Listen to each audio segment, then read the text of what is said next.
Today we're talking about young people and mental health in our communities. Let's begin with most children grow up mentally healthy, but surveys suggest that more young people have more mental health problems than 30 years ago. 75% of children and young people who experience a mental health problem are not getting the help they need. So what are the most common mental health problems in children? Well, they can range from depression, self-harm, generalized anxiety disorder, post-traumatic stress disorder, other known as PTSD, attention deficit hyperactivity disorder, otherwise known as ADHD, eating disorders. So what are the things that can trigger a mental health illness? Well, they include a long-term physical illness, a death of someone close, parents who separate or divorce, a parent who has problems with mental health, alcohol, or has been in trouble with the law, severe bullying, physical or sexual abuse, poverty or homelessness, experiencing discrimination, caring for a relative or taking on adult responsibilities, having long-lasting difficulties at school. So the emotional well-being is just as important as physical health.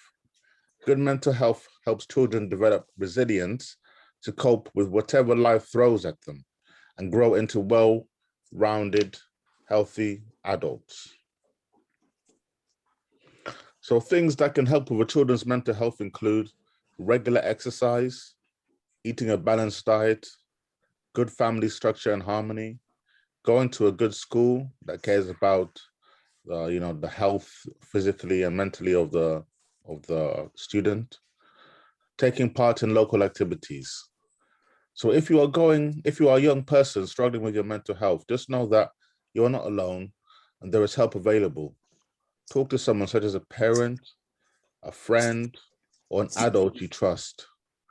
Visit your GP or get in touch with services or organizations that help people with mental health problems. So it's just a quick one this morning, a quick introduction. So I'll just thank Cicely again, and I'll pass it on to the wonderful Stella and Shalom. Thank you.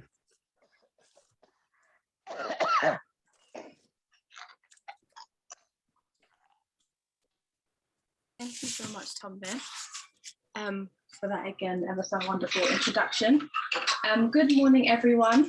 And nice to see so many of you this morning. The sun is shining, beautiful weather, but thank you for taking time out of your day to come and have another amazing discussion. Actually quite looking forward to this one as well. Something we're looking forward to for a couple of weeks now. About young people and mental health. Myself and Shalom have been privileged enough to actually undergo some mental health first aid training that have been ever so educational, and we kind of want to not only share the knowledge that we have learned, but also want to learn, any other kind of knowledge or wisdom that anyone else has pertaining the topic or even experiences. And obviously just educate ourselves in ways that we can better help young people with regards to mental health. Tombe has said the statistics, and we'll have some statistics as well in the poll. Oh, sorry, Rosemary. There we go. You can see me now? Perfect. We have some statistics as well that were quite actually shocking to us at first when we did the training. So yeah, don't know if Shalom, she has going to do this, has anything to add. And we can kind of discuss further if you want to. Yeah, no, let's do the poll and then let's have like a really good discussion. As we know, mental health is a huge topic this past year with COVID, and I think COVID has really helped people understand mental health and though, to be honest, COVID has helped people understand adult mental health. And I think the good thing about discussing mental health is that it kind of leaves room for us to be able to discuss youth and children's mental health. So I think we're really grateful for this discussion, and really grateful that we've been given the opportunity to explore it in depth. So yeah, let's do the polls. So I'm just going to launch the polls now.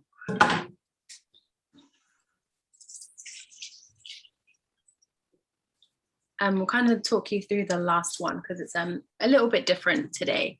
I'm going to launch it now. Can everyone see the polls? Yep. So the first one, mental health problems affect what amount of youth? Is it 1 in 8, 1 in 10, or 1 in 6? The second question, what percentage of children and young people do not receive treatment? Is it 25%, 75%, or 50%? And the last one, this isn't a wrong or right factual question. This one was kind of just to kind of see how you would go about, if you were put in a situation. So 17-year-old Adiola is suffering from exam stress. There is immense pressure to attain higher grades from family and lack of school support due to COVID. You can see that she's less engaged and seems unhappy. How would you approach the situation? And this is also a multiple choice. So give support and information, encourage Adiola to seek professional help, or listen and communicate non-judgmentally. We do understand that obviously there's way more ways of dealing with this situation. And we hoped that, that's why we kind of put that in there, so we can have a discussion on ways to support young people. This is kind of just one of the scenarios. So yeah, don't know if do you need us to kind of just reach out or clarity on any of the questions, please do give us a shout. We give 30 more seconds and then we'll end the poll.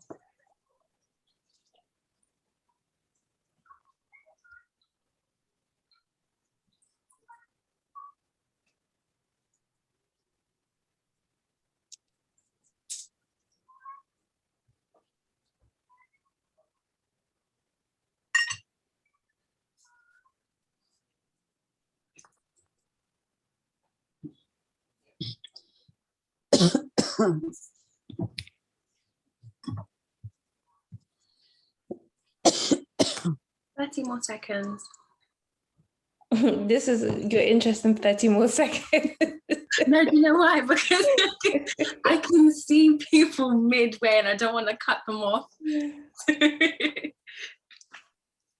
And don't worry, this is anonymous as well. So. Okay, I think we'll stop here. But if I do stop you midway, apologies. You can still feel free to get involved in the conversation and just, yes. I'm just gonna end the poll.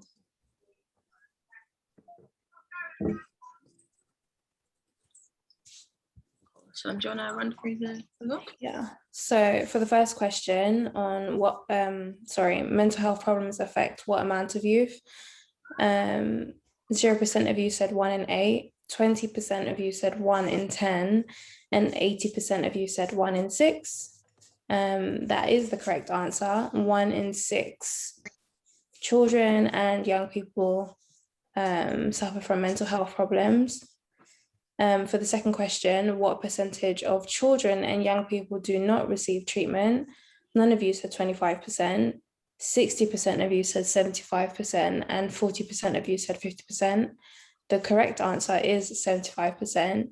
Unfortunately, the percentage of young or youth that do not receive treatment is 75%, so only 25% of them do receive treatment. And for the third scenario, in which 17-year-old Adiola, who is suffering from exam stress, basically needs our help. So 60% of you though this question is multiple choice, so 60% of you said you would give support and information, and 60% of you said you would listen and communicate non-judgmentally. I think the reason why we put this scenario in there is because I think I mentioned it earlier that whilst we are becoming more aware and we're open to acknowledge mental health, I think the stigma still exists about the youth and children not suffering from mental health problems or not having any issues. I'm putting it in quotation marks because you hear this quite often, that young people don't have anything to worry about, everything is provided for them, which is actually not really true in this day and age of technology. Social media is still part of technology, but I want to put that in its own separate category, because of the increase in online bullying, to the extent that the police have to go and create a separate, digital police, so to speak, and exam stress and the pressure, peer pressure, and everything that comes with being a teen, a child, everything today, watching what's going on TV, body image issues, and just pedophiles, and all of these issues that we have that probably weren't there yesterday. And unfortunately, mental health problems are really vast in the youth population. I had just a conversation with my cousin yesterday, and we were talking about listening to children playing outside. And I don't know if you guys have considered it, but not that many children play outside in the front anymore. Whereas when I was growing up, the whole using your chalk to do the whole hopscotch and all of that, I don't see any chalk marks on the floor anymore. Like, I sound really old now, but yeah. So does anyone have any input on the scenario? So with 17-year-old Adiola, and or just anything that we've discussed, feel free to share, or feel free to even add some input on or extend what you would do on how you would approach that scenario.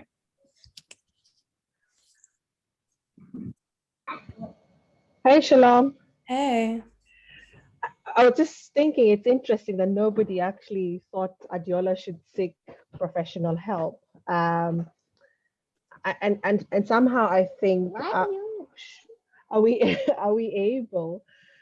Do we always think we are capable of helping somebody to that degree? And when somebody's already getting pressure, is how do you effectively help them relieve that pressure? And I guess I would have actually thought the professional help, because sometimes I think we just tell somebody it's gonna be okay, just read, it's gonna be fine. But I think you've got to, I would take it at a step by step. So listen, communicate, non-judgmentally, give support what you can, but also check to see whether they need some professional help, because it could just be like talking therapies, like what James always says, but they have the tools. So my kids are running up and down. But you could have just talking therapies which are equipped to give children or young people more effective ways to deal with stress. I think it's something we should never take it lightly, just like, oh, you're going to be fine, or do this. And again, as you mentioned, sometimes we stigmatize getting professional help. We have this notion of, oh, it doesn't have to be that serious. But I think early intervention is what we talk about. And if people can rely on those sources, I think that would be good. Just my 2 penny thoughts. But yeah. Thank you so much for that, Eva. Rosemary, you said something in the chat about the middle answer in question 3 due to a specific exam. Hi, morning, everybody. Yeah, I think the way it's written, because some of us are healthcare professionals or mental health professionals, may be the reason why we said not professional help, because professional can mean actually professional teachers because they are a profession, or do you need a mental health profession? So because the answer is a bit global, that if somebody said, well, right away, let's do a referral to mental health services, and it takes 2 years, will you do that? So that's how I looked at answering the question. Because if you did those two things in that 3-part question, then you would decide if you need the middle answer. So that's, I think, how I looked at answering the question. Because as I said, so as a mental health professional with a son with autism, he's been listening. He said, all right, he needs to finish now because he needs to finish a show. And he gave me all the right answers, and he actually chose those answers. He's like, I'm in that 25% getting help. That's why he didn't put the middle one. So it's quite interesting how the brain works in terms of, well, you have to do the 2 in order to know if you need the middle answer. So that's how I looked at that question. So it's not that they don't need it, it's that you've got to do those 2 steps before you decide the middle one is appropriate. That's really good, actually. Thank you. As we continue with the conversation, thank you, Eva, for bringing that professional help in here right now. So as we progress with the conversation, let's think about how we perceive engaging with the mainstream services or professional help with our mental health. Is it, we look at it as a barrier, of course, because of the stigma around that. But let's think about that as we continue with the conversation. Thank you for that, Cicely. Saif, do you want to go? Yeah, thank you, Shalom. I think that, as Cecily and Eva said, the professional like mental health support services, they're really, really important, like talking therapies. And I think as much as it's in the situation, in the example, in the poll, as much as it's important for, I think, kids to have access to that, I think it's also important for adults as well, because you would need to know, adults are usually in the position of responsibility for pupils, anyone under 18, they would themselves need to know where to direct kids, who are struggling with exams or something like that. Because I know that it's quite easy to disregard how someone's feeling because you might not understand fully. And I think things like talking therapies can really help kind of open that up, if that makes sense, kind of just to help. If you help yourself first before you can help other people, that kind of principle. Yeah, I just wanted to add that. Thank you for that. That's really valid. Stella, what do you think? Yeah, no, I was going to say that's a really good point. Thank you, Eva, Cicely, and even Rosemary for your contributions and Saif. I think that's kind of going on from what we did at the mental health first aid. I think that was really important. Just kind of opening us up to so many different first of all mental health disorders, or not disorders, but just so many different mental health things that people suffer with that we weren't aware of, and then obviously knowing kind of how to approach each situation differently, because like I said, in this scenario, I think you have to kind of assess each situation differently. So being like you said, Saif, being able to have that not training per se, but being able to be equipped in learning how to deal with that is really important, and not kind of always although there are some situations where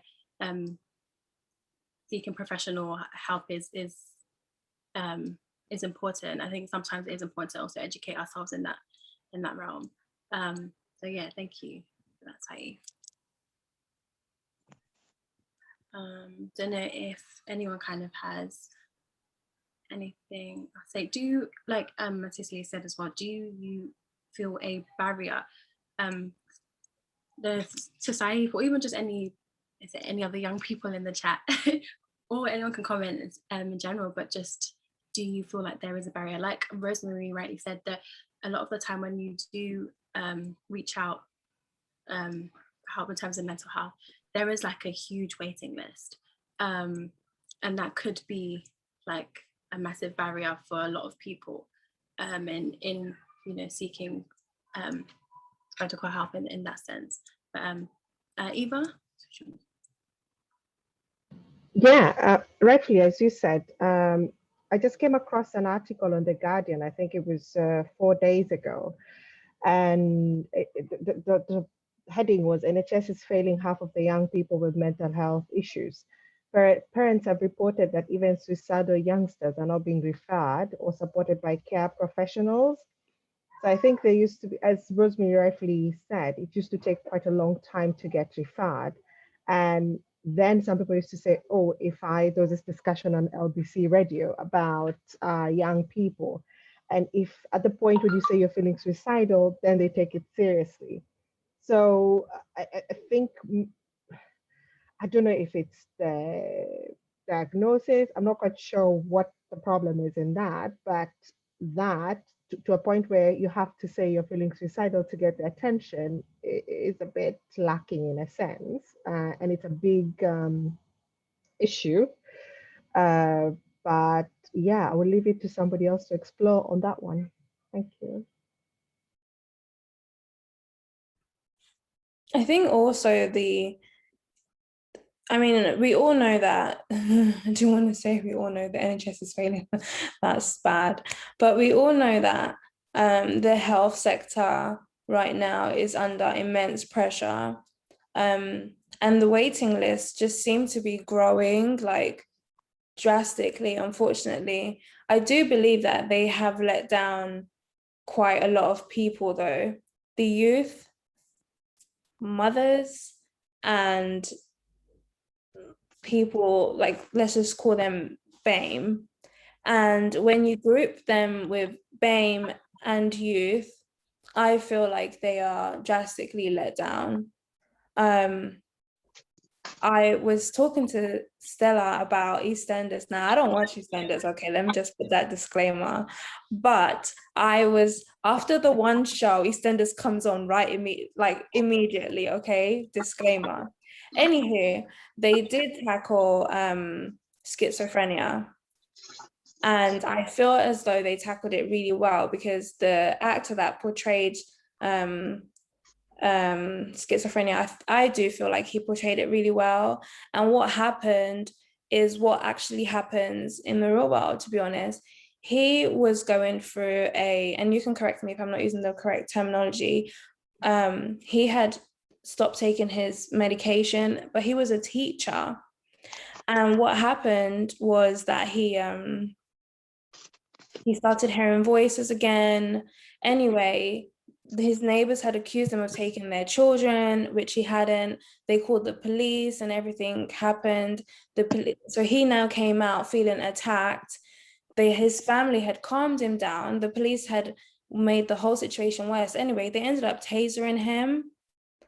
And that situation was so bad that it literally reminded me of when I was shadowing at Maudsley, and a black boy came in, and he had, I can't remember what he had, but I think he had like bipolar or something like that. And the way they had handled it, obviously they had to page different teams and everything to decide what was going on. And I really did feel like there's a huge letdown somewhere. Like there's a lack of communication with mental health of young Black children right now. And just even with the parents not being able to speak openly to other people and get that support from even their social workers, because I believe you get social workers and stuff involved to help you, to make sure you're okay, and just from everyone. And I feel as though we need to all, I think Saif mentioned it about having that general awareness. I think if we get to a level where we all have that general awareness, those kind of situations like what happened in EastEnders wouldn't happen, because there would be a basic knowledge. I don't know, I just feel like they tackled it really well, and because it highlighted nature of society just to, you know, see mental illness as, not mental illness, mental health as an illness, you know, as something that needs to be hidden. And it's a shame, to be honest. Yeah. Stacey, you've got your hand up. Sorry, Rosemary, you've got your hand up. Yeah, I'm glad that you brought in that social care aspect, because as a part of diagnostics, 90% is that social need that has gone unmet. You know, so if people are not eating properly at home, if they're not sleeping, if their parents are absent because they have to work, they have bills to pay, so then they have that peer pressure at school, or they have that peer pressure about looking more European, or peer pressure around getting grades. You know, those are the micro bits that lead on to depression, that lead on to anxiety, that lead on to then a diagnosed mental illness. And I think we, as a professional and as a parent, are not as good as picking that up, because a lot of us are firefighting, literally. And as I said, like Saif said, you know, it's about that acknowledgement. Are we in a position to even see it, to acknowledge it before it gets to that stage? It's like any other illness, you know, when you've got that first stage diabetes, and then you can control it, or you can go to your GP and get medication. But we don't treat mental illness the way we do with physical illness. And I don't know what the solution for that is. I said, I'm lucky and thankful that I am a skilled professional, so I can know who to go to and how to signpost and how to look for things, but the average parent will not know how to do that. So I don't know what the solutions for those are.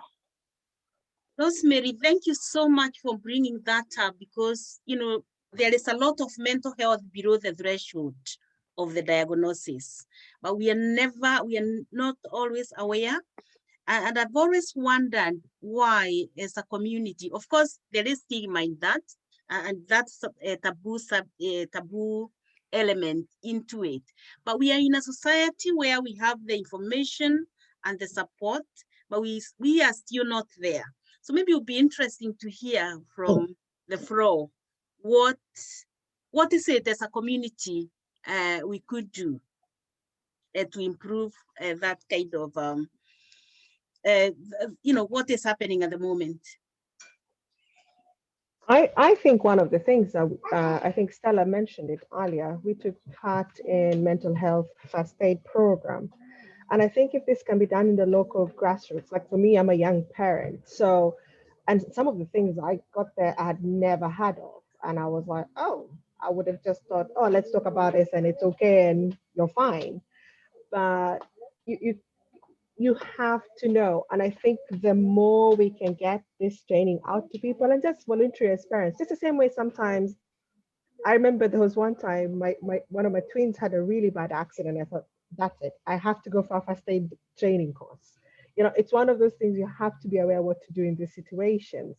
And I think most of us kind of know how to do basic first aid. How about if you do first aid for their mind? Because as we rightfully say, with no mental health, if it's not okay, then there's actually nothing else that's working in your body or in yourself. So I think if that program can be rolled out and included maybe even for young mothers, I think that would be brilliant. You know, just the way you go for prenatal classes. Because I think sometimes when we're young and wild, we don't think about too much of it. But again, that's at that point when people are mothers. Again, it could be done before, maybe when people are in high school or something. You know, because it has to be caught at so many different points. Because we're talking about youth who we're talking from the ages almost about 7, aren't we, until sort of university years. So if it can be brought in so people are aware of it and how to actually recognize it within themselves, same way you'd be like, oh, wake up and feel I'm having a headache, I'm having a stomachache, it's been going on for 3 days, this is not on. Same way if you're in bed for like 5 days, you should know something's not on. Don't just think, oh, maybe I'm just feeling lazy. No, so I think more education. I just think so that, as Shalom rightfully said, and as just everybody just needs to be aware of it, and as Rosemary pointed out. So yeah. And actually, now that you have mentioned that statistic, so it's good to know as a community that 75% of the mental health starts at a young age. So if it can be identified at that early age, recovery will be quicker. At young age, we are talking of children below, 9 years or even younger. But largely from 12 and above is a huge problem. But we don't associate it with mental health, but rather with issues of anger or your behavior, name it, which is a worrying statistic. So I think I saw Annette's hand up earlier, and I believe Annette will have a lot of useful information to inform this subject matter.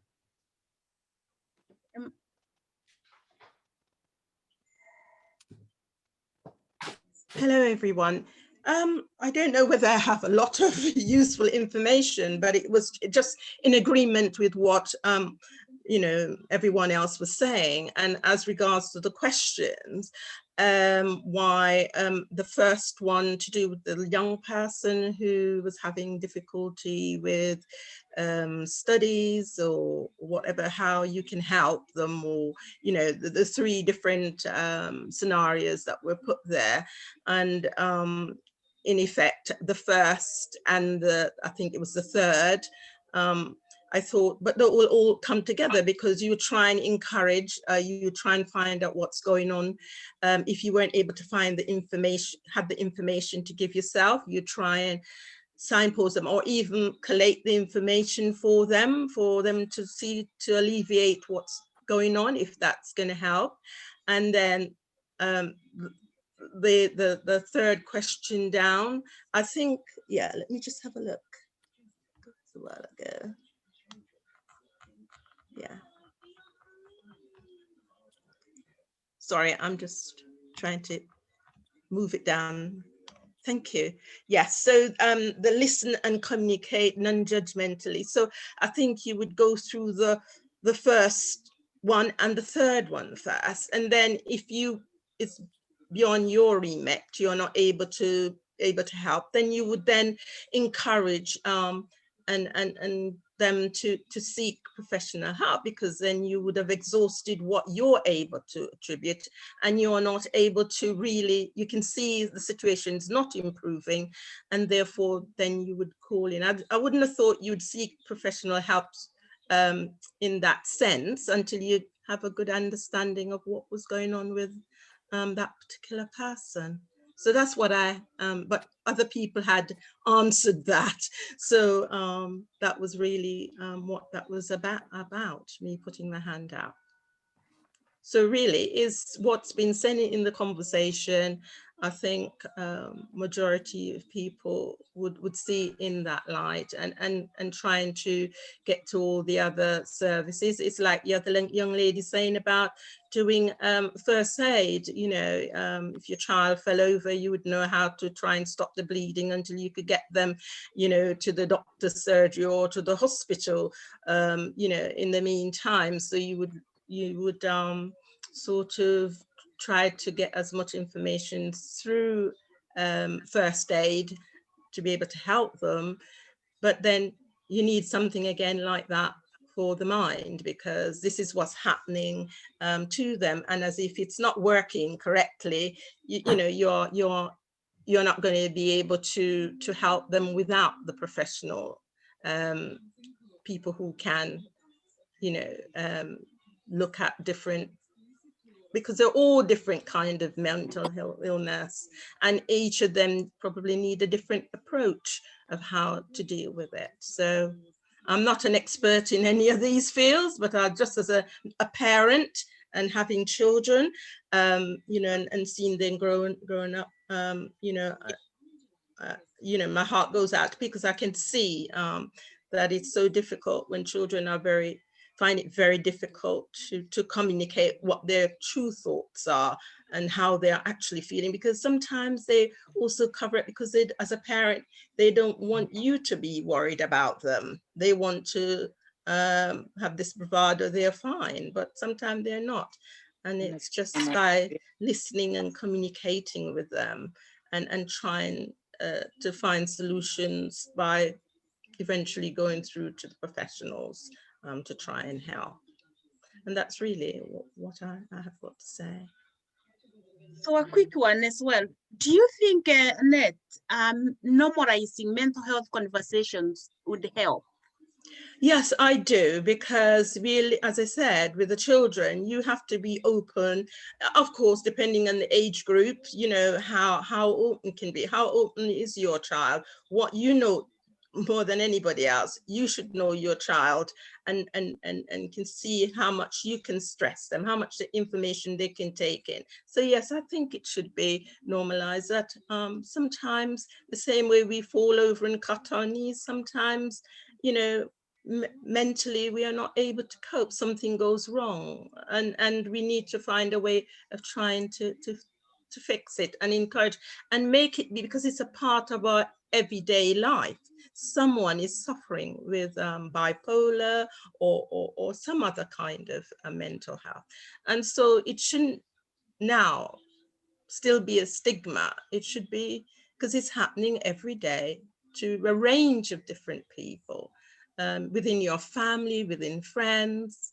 You know, some people are not able to cope with the pressures of life that it brings, and things can change so quickly, and within a second your whole world could turn upside down. Someone talk about bereavement in the family, it could start, you know, a grandparent a child was very attached to, and sometimes they think that it's their fault, that they weren't behaving, and that's why grandma, I didn't listen. You know, it often happened, and I've heard of that actually. A child who was his mother passed away, and he was about 8, and he think it's because he was naughty why his grandmother passed away, and he trying to console him and say, no, grandma was unwell, grandma had you know, some sort of complaint that's been treated by the doctor, and grandma, you know, her body couldn't take, you know, if she was on dialysis, she no longer could cope with it, and that's why she went, not because you were naughty and grandma loved you. So, you know, no. So it is very it's a minefield really, and it's finding out the best way of coping with each individual at the time, and how you can actually refer them or get someone to talk to them. Someone talk about talking therapy. Some people can use that. I've known people who've used that service, and it has helped them. So, you know, it should be make an everyday conversation. It shouldn't be something that locked away in a closet and it's just that one over there, he's mad or whatever, which often happens. You know, people have mental breakdown like they have your body. You got diabetes, suddenly you were fine, and suddenly you find that you've been diagnosed. It's no different to mental health. So yes, it should be out there in the public, and we should, you know, make sure we let people know it's not their fault that they become mentally ill. It's nothing that they've done. It's something that happened to the mind. That's my opinion. Thank you.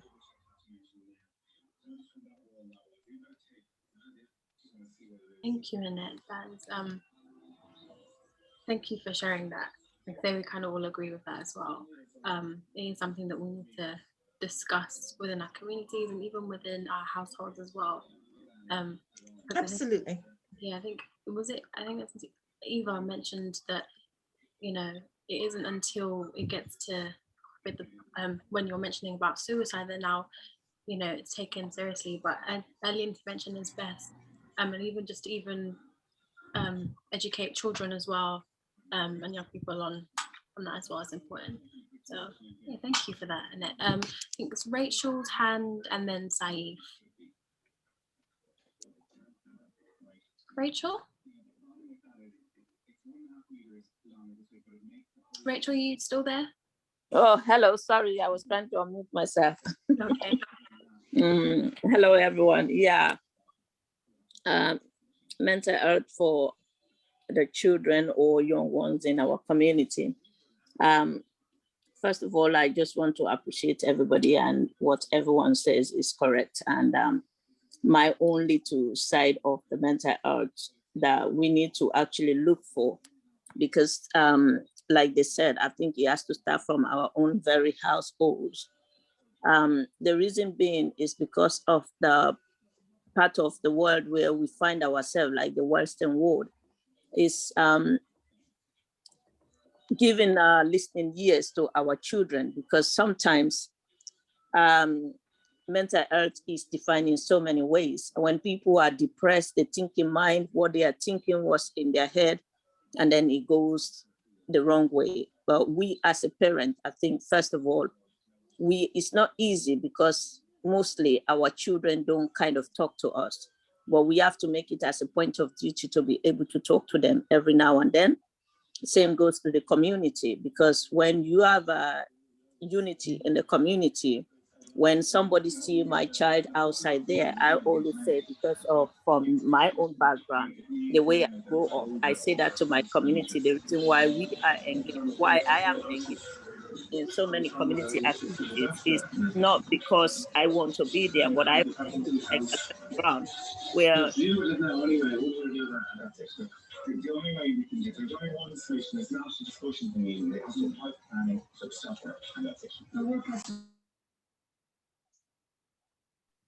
We've lost you, Rachel. on mute. Oh, sorry. Hello? Hello? Can you hear me now? Yeah, we can. All right. Sorry. I was just saying that it's just all down to the community, like what we are doing now. I think it's teaching, first thing is teaching our children our culture and so many things, because in this country, for instance, if you see the way the footballers have been after the England match, what has come on them, that's actually we break a lot of children, because this country is a place where they will make you what you want to be, and it will go the wrong way as well. Because when our children have a lot of pressures that they need to achieve what they have to achieve, and sometimes they do certain things that they take it as failures, that we need to be there to be able to talk to them that anybody can fail in life. Sometimes I get that with my children, says that, oh, well, I'm not good. I said, no, you're always good.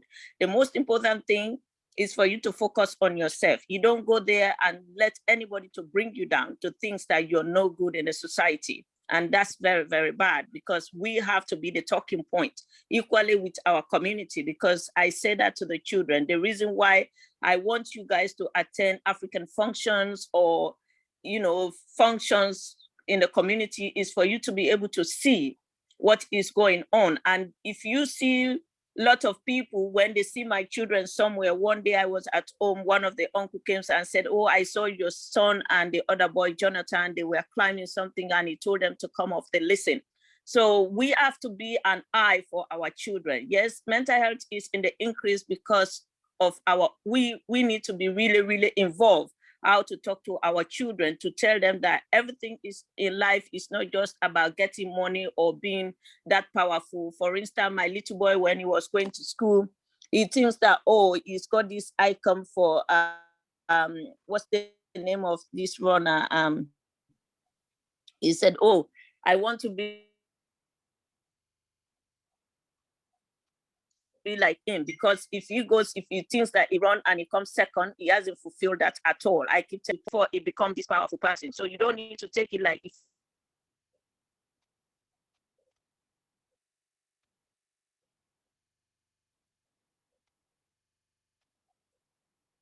done it one or twice, you're a failure in life. With our children in life, one thing for them to fail does not make them a failure. And we have to get this listening from them, because listening to them is very important, because sometimes they don't talk to us. Like I was I'm using that again. I was talking to one of my niece and she was saying that, oh, when I go to uni, mom and dad just thought that, oh, I'm not doing well, but I am, but because nobody is asking me. And I was saying, because of our tradition and culture, what I used to do before, my parents didn't need to ask me. I would go and explain to them, but we have to ask you for every little bit. You have to tell us every little details.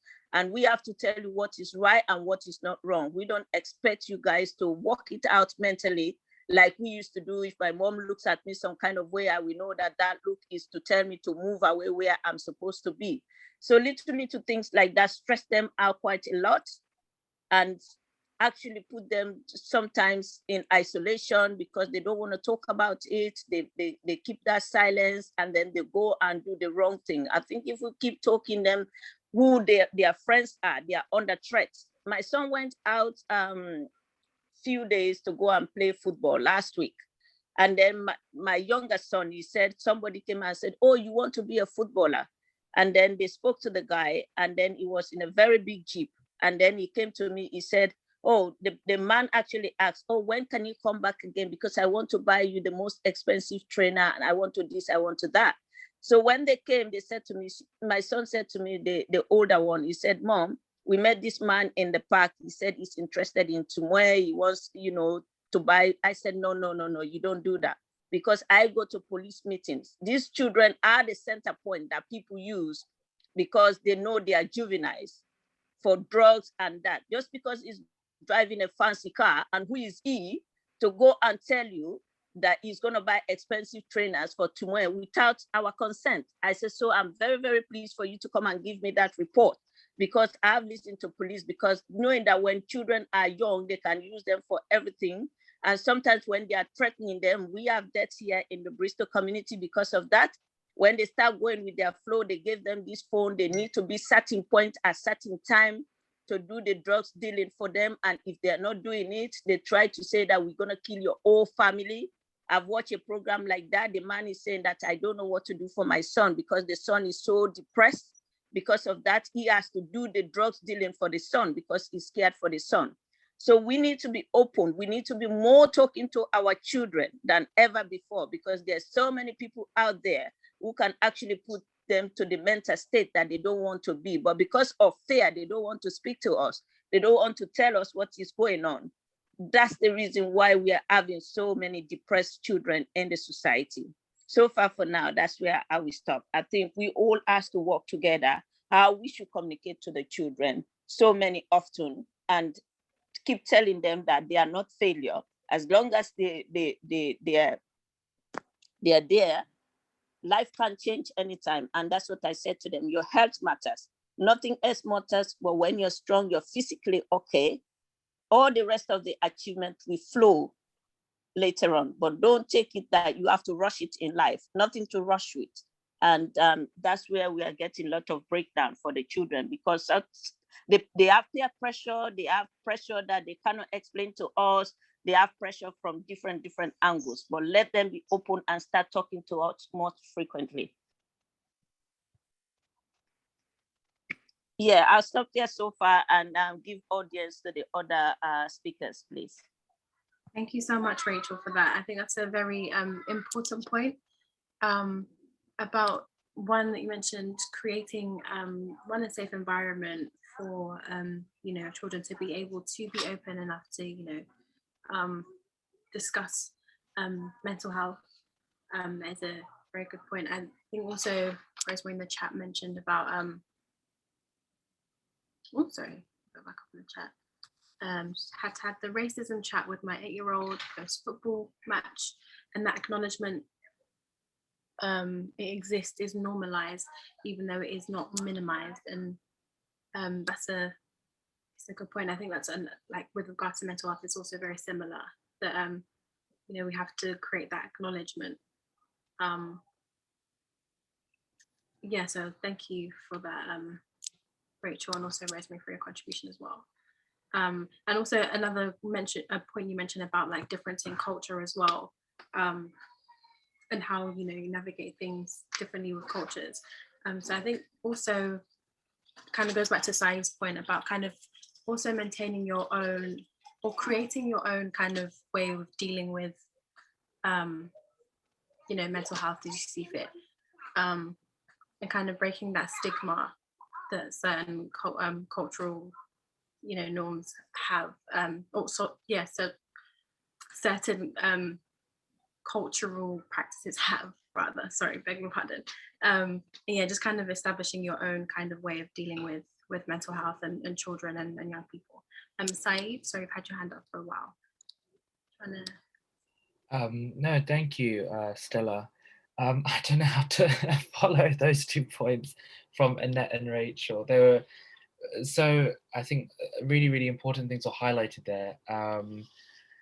And I kind of wanted to touch on what Annette said earlier about,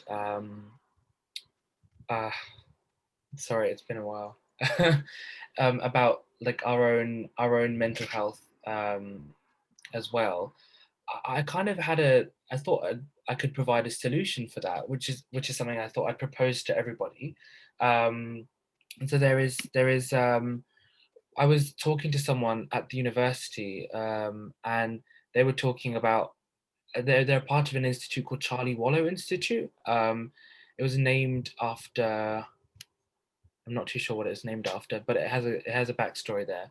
And the lady who runs it, her name is Hannah, and she was quite keen to come into community groups and just talk about mental health like every week, kind of, and as Annette said, to kind of create a conversation about it that happens often, and to have that the same way that that we talk about COVID testing and stuff like that every week, we could do the same thing with mental health. And I thought that was a really good point.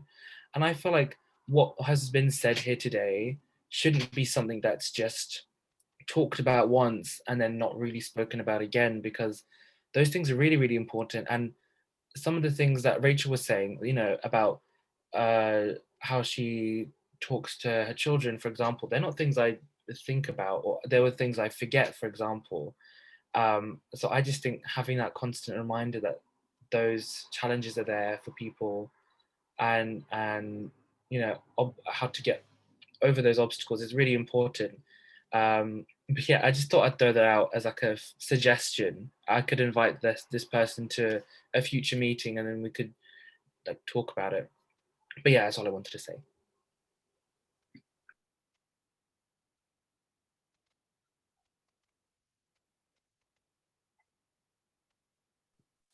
Thank you so much for that, Saif.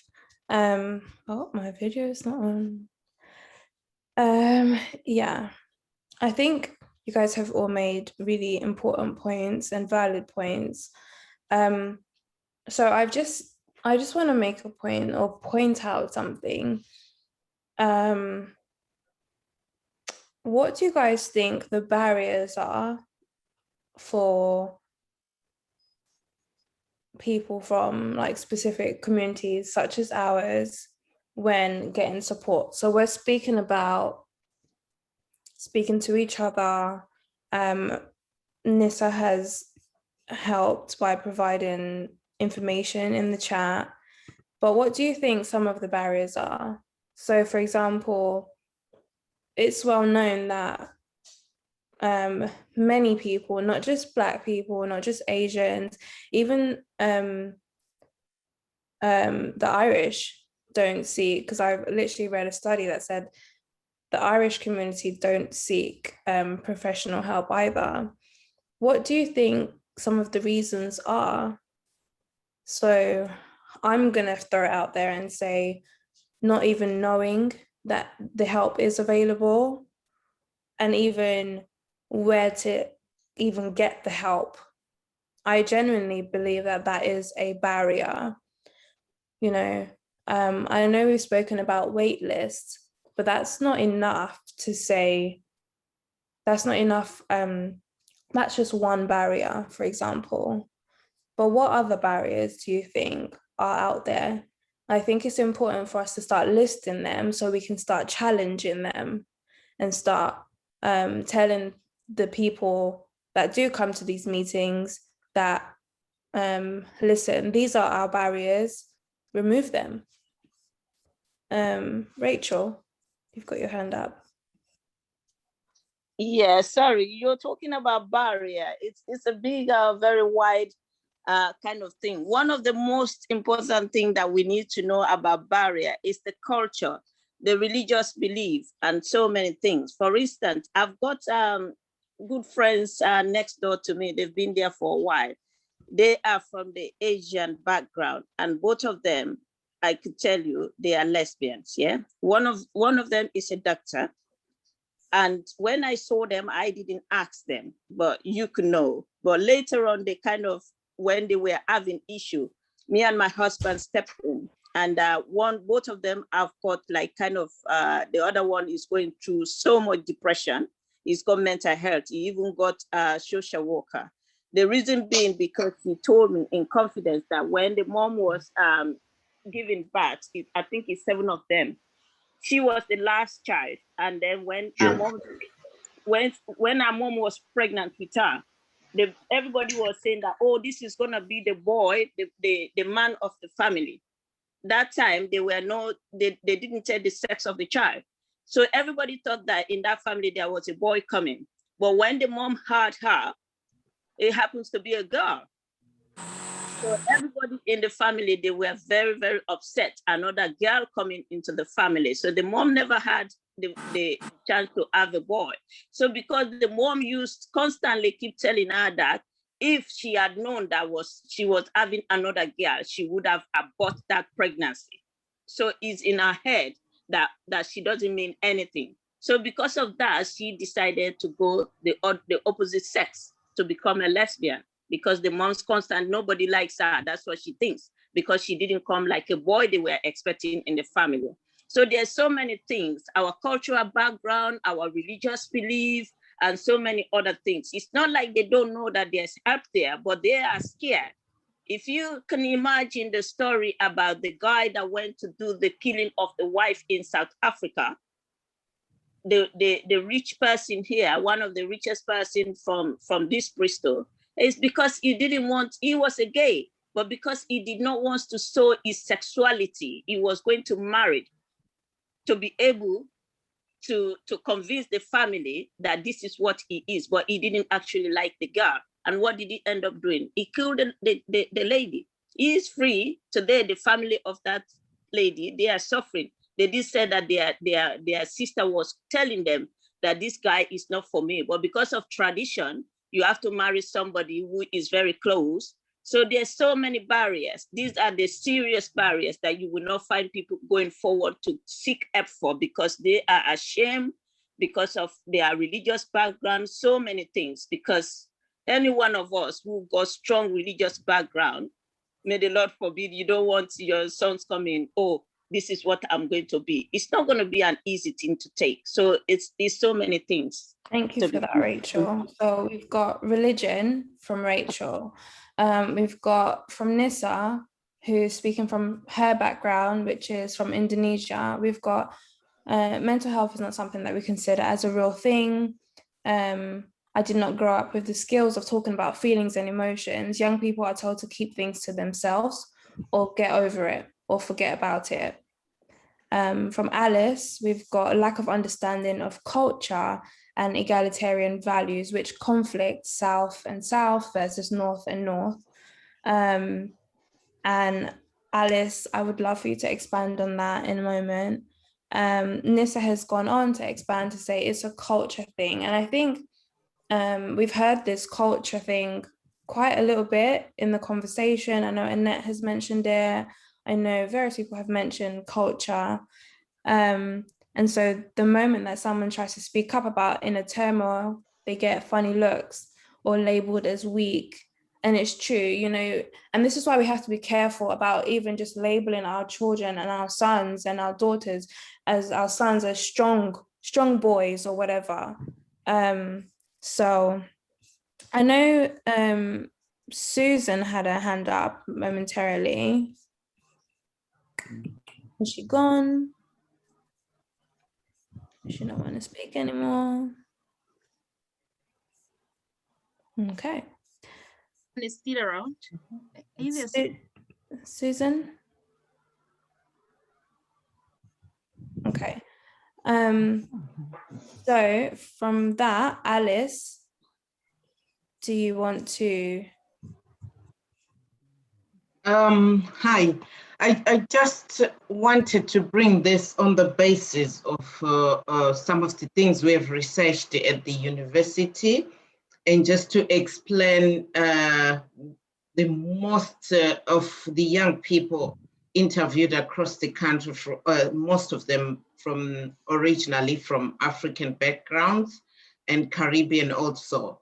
It does show that what I put there, the values that are basically, there's never an explanation from parents what is our culture and what is the difference between those things. So this is our culture. Young children are always drilled into this is our culture, but nothing is explained about that. So that's a problem of not separating what is actually the Black culture and what is actually the white culture, because we know that from most of the Black people, they came from colonized backgrounds, and there's a mixed of egalitarian values that have really put a gray area between which is our culture and which is not our culture. So young people mostly, like Shalom was saying, nothing is explained to them. So what are you doing, Shalom? This is not our culture. And she's trying to figure out, so what is actually our culture? Because their parents also have got westernized values, they've also the African culture. So they need to sit down and I think it was Rachel who said that the parents need to sit down. What came out mostly was that most of the children and young people, they've got parents and mothers, but they have fatherless families and motherless families. What that means, these are their words. We have fathers, we have mothers, but we have fatherless families and we have motherless families. What they mean by that the family exists as a patriarch family, but the parents work.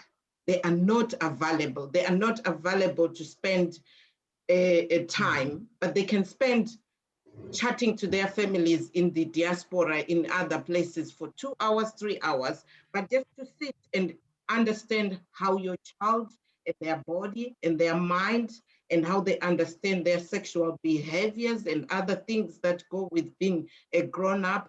There's no space for that. So for example, one of the things that was brought up was about the music.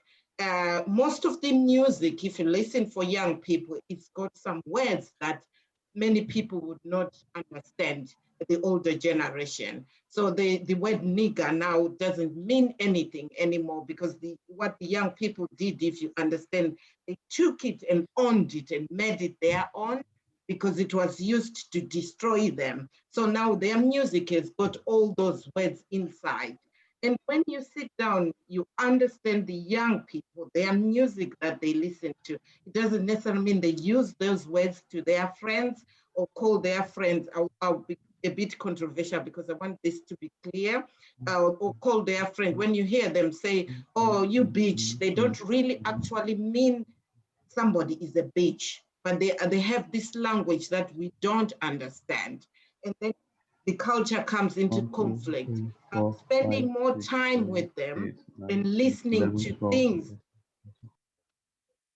and spending more time with them, or going to, I have attended my children, the music that they love to listen. I might not agree with them, but I have been to Drake's concert, I've been to Beyonce's concert, I've been to or some festivals with my children, and actually sometimes have fun there. But then when you go, you understand the things that they are passionate about. Even if you don't agree with them, you are in line with them. Give them the space and time. They might not want to talk at the time that you are there. And you say, so what's the problem? Can you not talk now? No, mom, I don't want to talk now, but I want you to have time. Sometimes it's not even at home, especially they fear. On my research, most of them fear the we are going to have a talk. So that means there's trouble. So what they need is probably when you're going out with them and having fun, football and all these other things, then the conversation starts coming. There's sexual abuse. Many parents don't know. I've talked to young people who were raped in institutes of the church, and they never talked, and the parents never talked about that. Suicide, mental health. To hear it myself, it brought trauma on me. Racism that is happening, and most of the time, because we come from backgrounds where we have struggled a lot. And so our families usually say, oh, you know what, it could be worse in Africa. There's no lights, there's no water, there's anything. Just put your head down and carry on with the work that you are doing or with at school. But the parents don't take it as a responsibility to go into these institutions at schools and all that and discuss with those in authority about this kind of racism. Racism is a trauma. It is a trauma. We've seen how young people were traumatized last week about what happened to the football. But this has been going on for generations and generations. And that space to understand that our children go through that and finding ways of alleviating that problem is very important. Patriarch, the boy and girl child. Nobody hears the girl child. The girl child is silenced more than the boy child. And the boy child is not understanding feminism, the movements that have come in that says these other things. So they feel that they are hopeless in future. There's no future for them because they are taught by their fathers to be in the patriarch world. So they are thinking, okay, there's this feminist movement that says we can be, women are not beaten, women are not done this, there's all this. And then at the same time, I'm living with my father who is showing me that women are like this, you need to put them online and you do that. The girl child is not in the picture most of the time. The girl child is looked after in the sense of finish your school, get a career, get married. And many of them don't want to be doing that. So you get married. For me, I come from a culture where lobola is one of the things. Many young people are saying the money which is being charged through lobola is 20,000 pounds. And I'm in love with somebody. Where is he gonna get that kind of money? I don't understand the culture, why there's so much money needed in this context of culture. So there is all these sort of things that come out. I worked, I think, with Cecily at Prospect Park when I was a social worker. Some of the mental health that comes in is also about not understanding about the different cultural aspect. So there's the spirituality in African communities. There's this thing called spirits that people do, and they do some things also. The doctors and nurses, some of them CPNs, didn't know about that. For them, it comes out as if somebody's got schizophrenia, but it's generally in Africa, most countries, they have this kind of spirit, but then it conflicts with the Christian values that come in. So there's a two play of which one is the culture, which one is not. And we need to be very clear that the fatherless and motherless parents are there. And it can be any of us. It can be me, it can be Cecil, it can be anybody in here, that we actually don't have the time. We are providing the Xbox, we are providing the Nikes, we are providing all the systematic things, but we are not giving enough time to the young people who are in this space, who are struggling to deal with what is outside their racism, not belonging, and all the other things that come with being a young person, not even having the space to play and be themselves. So we need to bring it back to us, not always bring it back to us, how we do that in our communities, how we bring up even in our churches, where young people are scared now. They just go. It's always about a church on Sunday.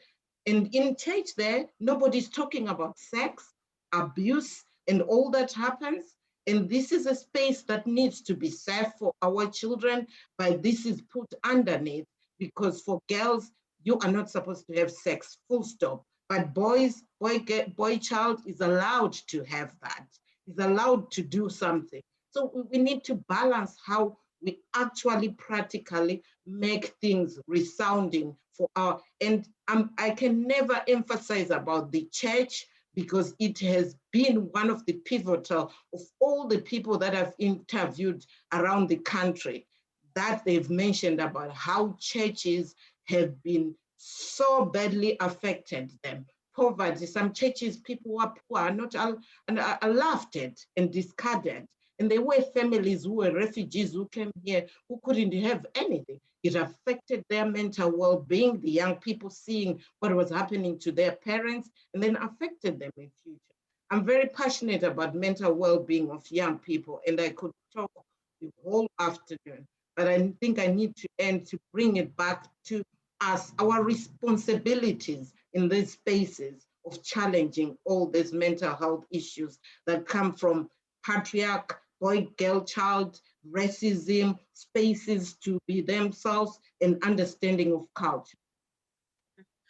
You know what? Before Shalom and Stella comes in, I just want to acknowledge the fact that we have so many issues around mental health, but also we have a lot of resources to address that. And it's important as a community we look at it that way and see how we can address it. Of course, part of it is accessing what is already available to us, but how much of that do we know? It's about empowering ourselves. And thank you, Eldis, for really bringing up all, that very well summarized the real issues that are experienced in the services as well as in the communities themselves. But I wanted to come back to what Sahif said, that perhaps ask him a question that might help us as communities, and especially as parents who are always anxious about taking our children to universities. The anxiety or the fear of what they or who they'll meet out there and the experiences that they will have. So Sahif, I wonder whether you find that as a major concern from your colleagues in the university, and whether they get enough support out there. And if they do, does that give them the confidence to have mental health conversations? I think that's too many questions in one, but I hope you can mention a few of that. Are you still with that, Saif? Yes, sorry. I had to leave for a second, so I did miss a bit of it. Are you able to repeat that? Okay, yeah, if I can remember what I've said a lot of things here. No, I started off by saying as parents, we fear taking, or we have anxieties of taking our children to university, but we love our children to go to uni. However, the fear of the experiences that they will have there in terms of the people they will interact with, and especially after coming from a household perhaps where religious values are quite important. So those anxieties in most cases led the children actually to doing exactly what we fear most. And I was just wondering, your experience in university and the experience of your colleagues, and do you find that they cause the same anxieties to their parents? And if they do, is there support within the university where there is that environment where you can have open conversations confidently about mental health and share that with each other as well as with your lecturers? Yeah, so thank you for those questions. I think that's a really, really important questions that you've raised there. I would say absolutely. I think parents are going to have even more anxiety than students, I think. Even though they may have, I know that was the case for my parents. They've both been to university, but I suppose everyone's experience is vastly different. And well, I know that my mum, she tried to almost visualize how my experience would be, and I think as a result she got a little bit worried about it, and she ended up being a lot more stressed than I was. I was actually looking forward to it personally, and I think I like towards, because I've switched unis a couple times, and I think when I switched unis, that was really when I felt quite anxious. And the Uni of Reading, I know they have a lot of support, and there are long waiting lists, but there's also a lot of people able to help. So I was told, for example, if I wanted to talk to someone, it would be like a 6-month wait, but in 2 weeks I managed to book my first session with someone, for example. And the same thing with parents as well. There's a whole department, I think, in the university, I'm not sure where, maybe the careers team, where parents can go if they have any questions or anxieties, again, about anything to do with coming to uni. I do know that there's specifically a lot at the Reading University around refugees, because there's not a lot of information out there for them, to help their decision, basically. So that's really, really useful. And I recently know that there's been more of a promotion surrounding refugees as well, trying to get them into university through work with a couple of organizations Alice and I have been in touch with. But yeah, I think yeah, there's a lot of support at universities, but it's just not. I just think the problem is that it's not maybe advertised enough. Like, people don't know that it's there necessarily. And if people like knew it as like common knowledge, then I think that would be a different story. But when people find out, oh my gosh, the uni has this like support system, they have that, all of a sudden it's like, oh wow, this is like a really cool place to be. But otherwise it's tricky if you don't know where to look or you don't have anyone coming to you. But yeah. Thank you so much, Sahib, and especially to know there is support for parents too. I believe, I want to imagine it's the same for all the universities, but thank you for sharing that. So back to you, Shalom. Yep, I'm here. Okay, so it is 12:51. So it's almost time to round up. So what we will do is we've been taking note of all the actions that everyone has had and what everyone has had to say, and we really appreciate it. I realized that Rosemary said something in the chat. So she said, from her 24 years experience, we talk differently when given information around symptoms and outcomes, which have been, I'm assuming, interpreted inappropriately, then end up in services. So I'm assuming she's saying that people end up in services longer than needed, which I think is really good to end with the actions before I go to James. So Stella, are you there? Yep, I'm here. Okay, so for the actions, let's do it. So I think we've got, I know Saif mentioned needing or recommending that people become more aware or is it aware? So yeah, people should become more aware of mental health, and well, I suppose we all have mental health, so mental ill health basically, and what that means. So as a baseline, we can recognize when people need our help, and in the community, I think this kind of touches on what Annette was saying about the scenario that possibly the reason why we wouldn't automatically jump to seeking professional help is so that we can ask the 2 points that we listed, so we can judge whether we need to seek professional help. So as a baseline, we should all become more aware of mental ill health. And the next action? Kind of all intertwined, I guess. I'm trying to find the, like you mentioned, there's just more conversations with our communities. Okay. I know we've got, some more conversations within our communities. So adults should engage in mental health first aid for young adults. So ACAR have taken it on for the community, and they offer mental health first aid courses.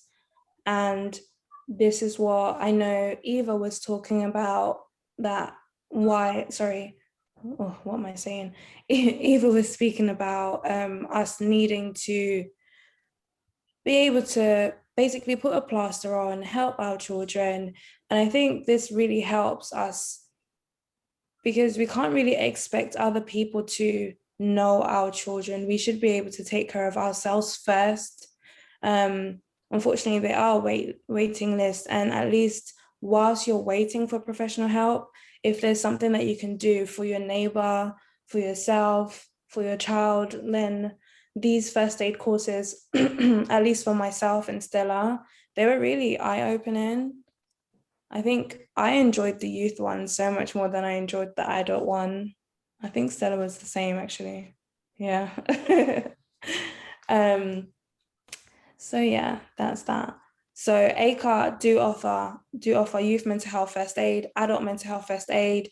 They offer community, is it community awareness? Is it? Culturally tailored mental health first aid. Yeah.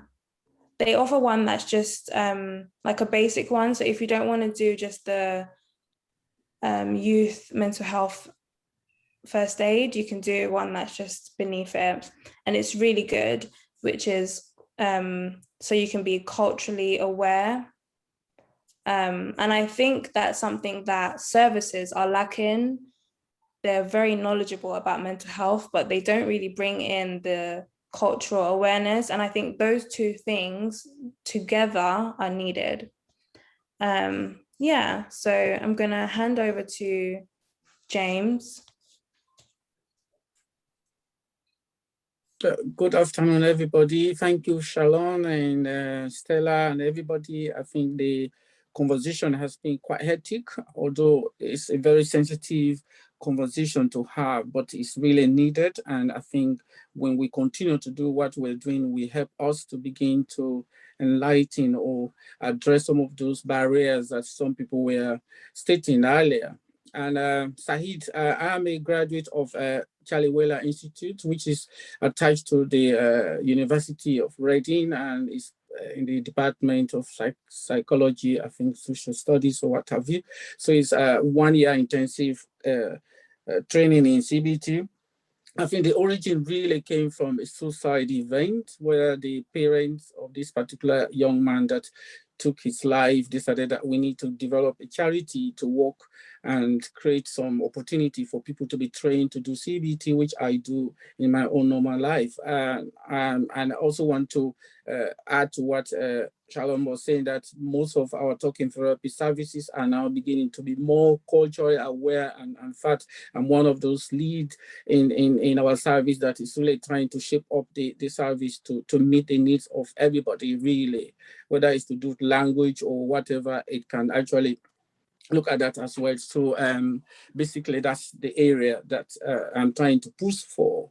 And I've been looking at a lot of data. You guys have mentioned a lot. I'm not going to go over that at all, but there have been some recent information I came across in the Lancet of Psychiatry. Was talking about how the pandemic seemed to have disproportionately affected teenagers, and this special reference was to female or girls, you know, and that was really quite an attractive information for me. So I've been looking at what were some of these issues, and they look at schooling, they look at home environment, they look at the community as well. And when you look at the home environment, where everything needs to start, it's about the language we use, the time that we get in connection with our young people, and how we do it, the method we apply. And I think lots of people have talked about that as well. So I kind of look at the space where we express some of these things. What space are we creating for our young people?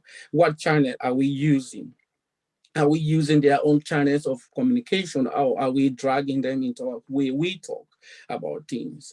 What is the language we're using? Is it language they accommodate, or is it a little bit quite put off or become a bit difficult for them? You know, they don't have and awareness of it. So really it's around those things.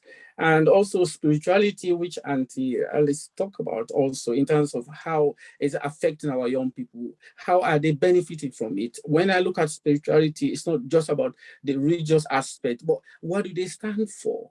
What is their principle? What is the values these people have? What do they talk about most of the time? How are we listening to them? So that's really one thing I want us to focus on as we go ahead. And I think schools also need to be able to pick up the momentum somehow in terms of increasingly talking about health-related issues, but talk about emotions. How are these young people managing their emotions? Do they spot them out? Are they able to really tell how these young people are putting output, what school is presenting to them? Is the curriculum really impacting on them effectively, meaningfully, I mean? So we really need to look at that. And parents, we can also instigate that. We can check with the school, because most schools now have school nurses and what have you, and mental health practitioners are beginning to be part of the schooling anyway. So it's important for all of us to know that mental health is a big thing. Maybe it's going to be the next pandemic, I don't know, but we need to be able to manage and navigate within all of the services that are available. So that's something about the school. When it comes to the home environment itself, how are we communicating with our people? Do we know how to manage it? When last did you actually spot your daughter not contacting their friends and you are able to say, I have noticed that you are no longer talking to your close friends. What is that about? What can I do? And also notice that I'm here to support if you need, something like that. Are we constantly reassuring our young people about this thing? And that kind of language is really important. Active listening, are we listening to them?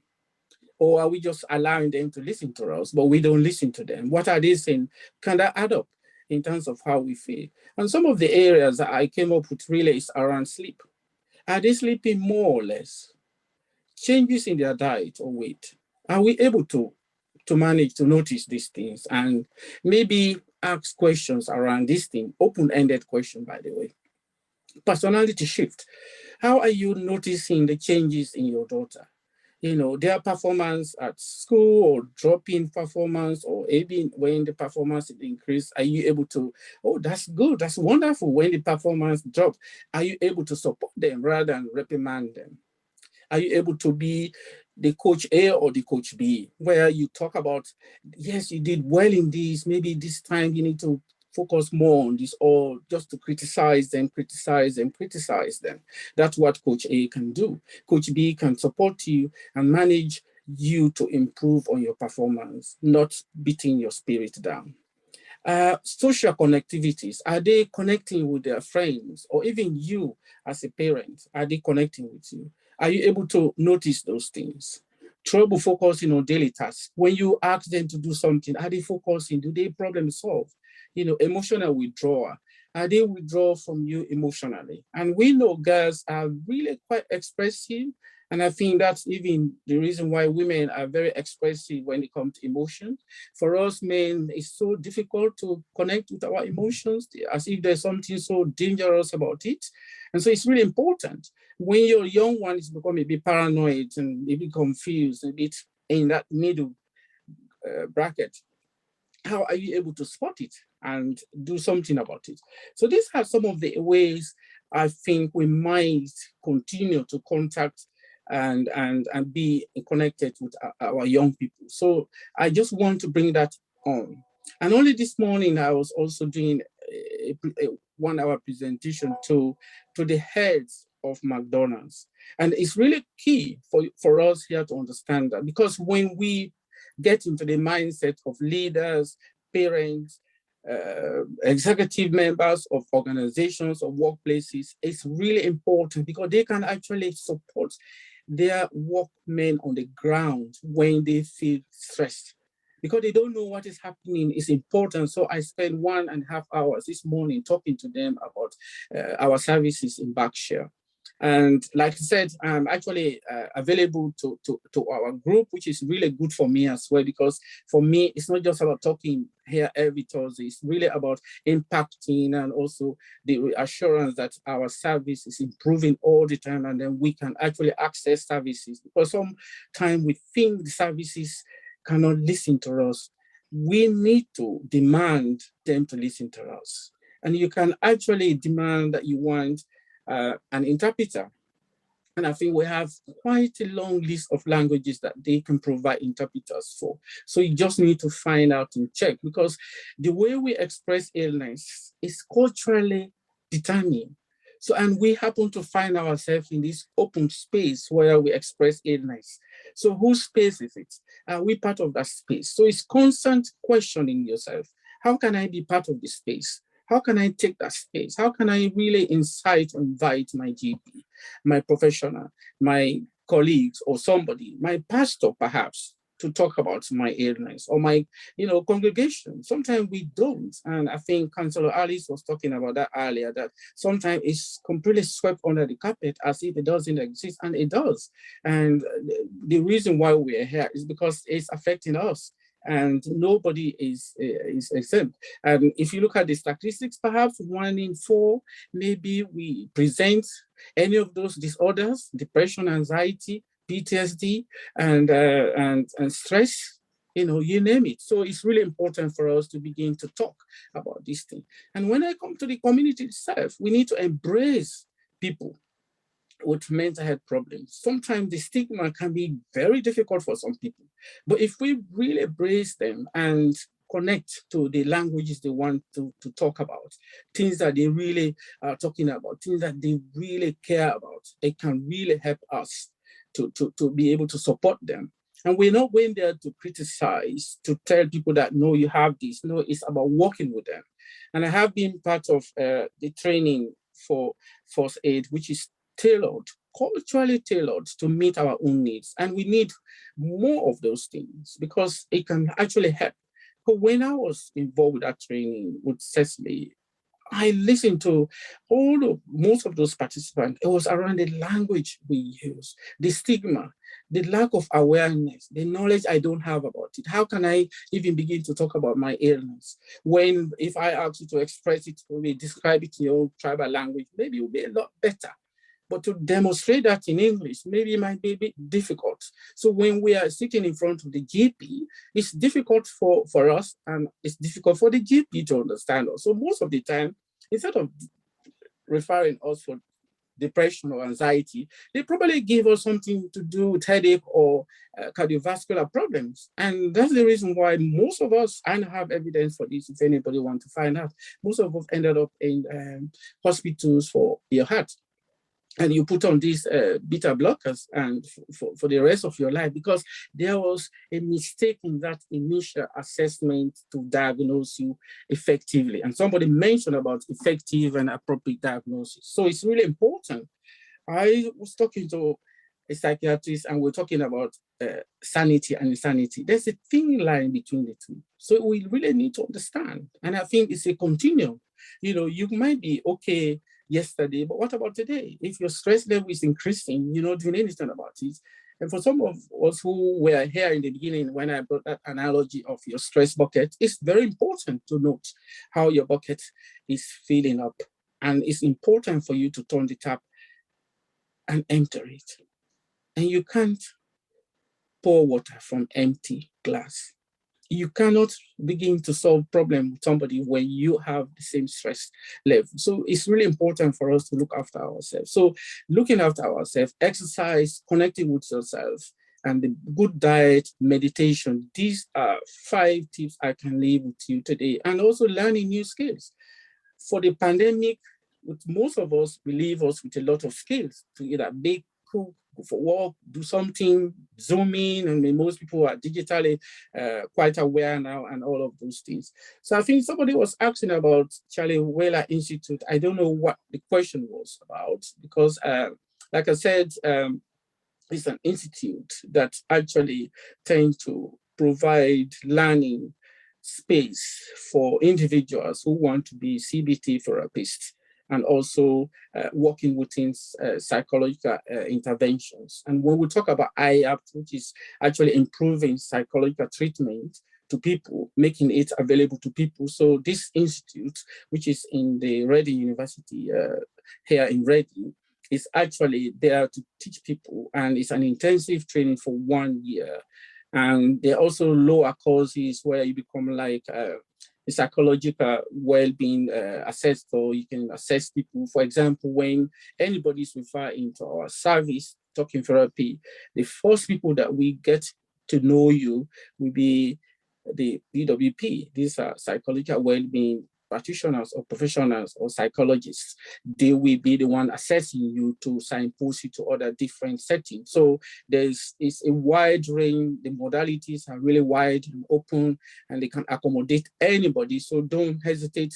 If you think it's not good for you, try and refer yourself and see which way perhaps you can go. You don't need to do CBT if you don't want to. There are a lot of other areas that you can go to. There's stressless course for 4 weeks, which is really managing your stress level, and you don't need to do CBT for that. It's just a modality that is actually in our service. So there are a lot of pocket services that you can actually tap into. It's also done online, virtually, and it's also self-directed. So there are a lot of opportunities. So please, if you need further information about some of these things, please contact me. And I'm going to maybe organize one Thursday where I can actually present this from what we are actually doing, so that you know it and you know all those dimensions I'm talking about. But please look after yourself and look after our young people, because this pandemic seems to have hit them really hard. I'm not saying they are the only people, but I think from the literature I have been reading, in fact, this was literature that's been coming since 2016, 18, 19, 20, and 21. So it's been quite consistent. So whether it's before or after, I think young people are normally hard hit because we don't tend to understand them, and they don't tend to understand themselves. And there's this saying that my kids don't know me anymore, and I can't understand daddy anymore. So those are the languages we need to pick up on and support our young people. But I want to thank everybody, mainly the young people who have been very able to conduct and coordinate this study, and all the prescribers and people who contributed. Thank you. Have a lovely week. Thank you all. Well done. Nice program. Thank you. Thank you, team. Lovely, lovely. And a fantastic one. Stella, Shalom, over to you. Thank you, everyone. Thank you so much, James, for that conclusion. I don't know if there's much more to say to that. Rosemary, you are managing the weather very nicely. Oh, yes, I am.